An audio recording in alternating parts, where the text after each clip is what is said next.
agar ada kepemilikan perusahaan oleh masyarakat. Maka saya meminta agar sahamnya bisa dimiliki oleh masyarakat. Jadi isu ini yang pasti akan digoreng. Sama dengan orang akan menggoreng isu IKTP. Dari mulai awal saya terkejut, sungguh-sungguh begitu. Tiba-tiba satu orang menyebut nama saya dan beberapa yang lain tentu saja. Dan kemudian orang menyampaikan bahwa wah Ganjar terima duit. Bang Karni, pada saat tuduhan itu diberikan, menyebut tempatnya saja sama lokasinya saja saat itu tidak tepat, waktunya keliru, sehingga ketika rekayasa itu atau cerita itu dilemparkan, nampak-nampaknya lupa dia menghitung waktu. Katanya memberikan duit kepada saya, melihat bahwa amplop, padahal katanya sampai dengan miliaran begitu, bisa nggak masuk amplop itu? Yang kedua, diberikan pada bulan September Oktober di tempat seseorang yang seseorang itu sudah meninggal bulan Juni. Dua hal ya, dua hal. Kemarin berbeda lagi karena katanya ruang atau tempatnya di tempat orang lain. Tiga hal berbeda. Keempat, kemudian si pemberi yang katanya dia melihat sendiri memberikan uang kepada saya, kemarin dalam pembelaannya dia statementnya clear. Saya tidak pernah memberi pada Ganjar, malah disebut nama saya. 4 ya. Dan terakhir, pada saat penyidik mengkonfrontasi saya dengan seseorang yang dituduh atau dia diindikasikan membagi uang, yang membagi uang itu mengatakan, saya tidak pernah dikasih. Dan itu saya kira ILC pasti punyalah datanya, siapa-siapa yang dibagi, siapa yang menolak datanya, itu fairness yang ada. Tapi sebagai politisi tentu saya akan sangat paham sekali isu seperti ini akan menjadi isu yang paling menarik untuk mereka goreng. Saya hanya ingin menunjukkan saja, setidaknya selama 5 tahun saya memimpin bersama Pak Heru di Jawa Tengah kemarin, bagaimana integritas dibangun, bagaimana open government dibangun, bagaimana juga, ya saya kira KPK tidak akan begitu saja. 2015 saya masuk kategori, atau pemerintah provinsi masuk kategori yang menyampaikan gratifikasi terbaik. Reformasi birokrasi saya coba bangun. 2016, pemerintah provinsi Jawa Tengah dinilai satu-satunya pemerintah daerah yang mengelola gratifikasi terbaik. Tahun ini, 3 tahun berturut-turut, KPK juga memberikan kepada pemerintah Jawa Tengah provinsi dengan ketaatan laporan LHKPN. Ada 2 provinsi lain di Indonesia. 3 tahun ini sebenarnya untuk menunjukkan integritas kita masing-masing, apakah sebenarnya ada kelakuan yang nyolongan begitu, kelakuan yang koruptif begitu ya, yang kemudian bisa ditunjukkan. Tapi semua isu kan bisa digoreng. Hoax harus bisa dibuktikan. Fakta-faktanya kita dorong pada fakta-fakta hukum, dengan hukum acara yang pasti Bung Karni sudah tahu, tapi tidak menjadi isu atau fakta media yang nanti akan ditarik menjadi fakta hukum. Saya kira KPK tahu persis lah soal seperti itu. Jadi soal isu itu kita sudah dari awal mengindikasikan bahwa ini akan ramai untuk dibicarakan.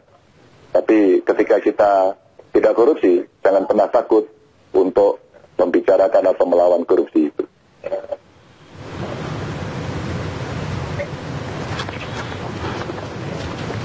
Baik, Pak.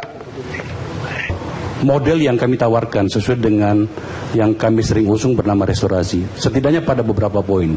Yang pertama sekaligus tadi membantah beberapa pernyataan dari teman-teman narasumber tentang mahar ya.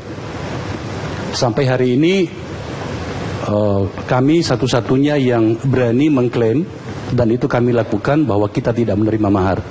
Jadi kalau kemudian ada PDIP yang mengakar dan tidak pernah terkalahkan di Jawa Tengah.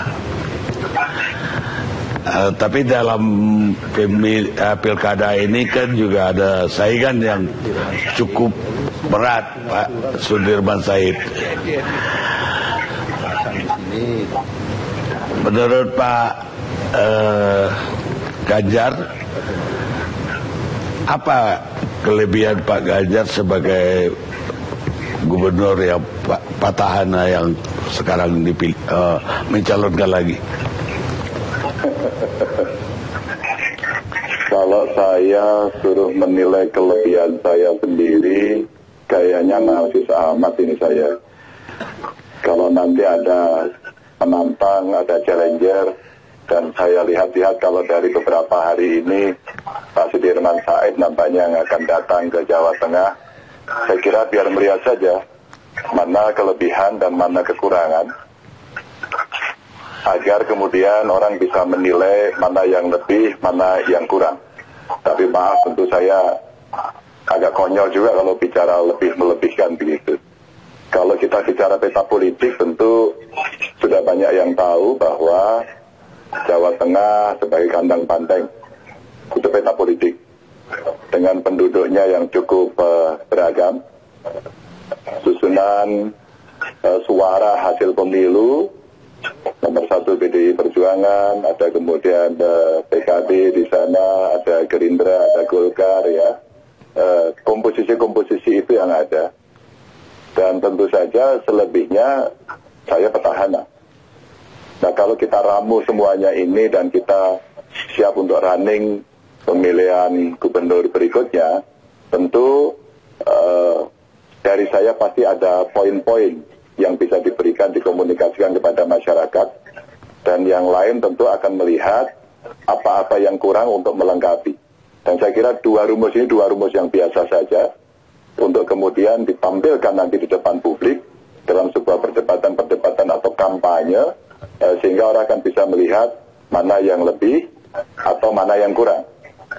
Selebihnya lagi, masyarakat akan menilai dari banyak kacamata, banyak sisi, untuk dia seberapa bisa jatuh cinta kepada kandidat, sehingga nanti dia akan memilah mana-mana isu yang dia cocok atau tidak cocok, sehingga mereka akan memilih.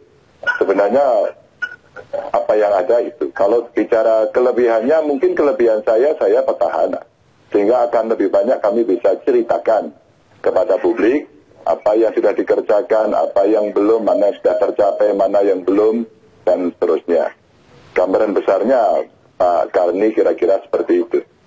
Baik, Pak Gubernur, dalam pengamatan media ada dua hal yang Pak Gubernur perlu jelaskan sebelum pilkada dimulai.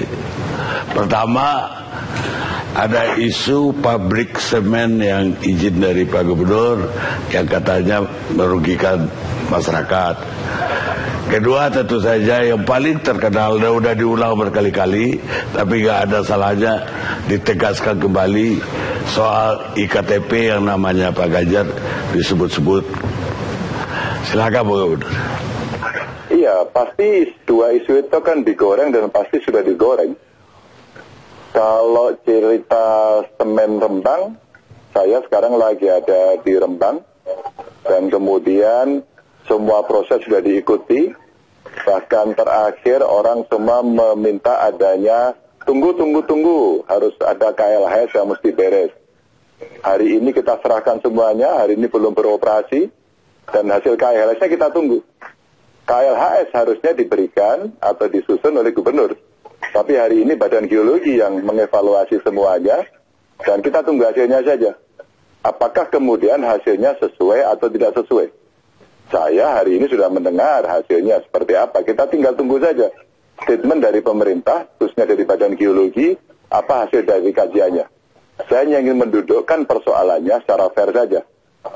Kalau kemudian ILC bisa datang kepada lokasi, siapa yang dirugikan akan bisa ditunjukkan kepada masyarakat. Pada saat saya bertemu dengan pabrik semen, saya sampaikan tidak bisa orang bicara setuju atau tidak setuju, dan dua-duanya yang setuju pokoknya, yang tidak setuju pokoknya. Maka saya sampaikan bagaimana manfaat ini bisa diterima. Maka saya mendorong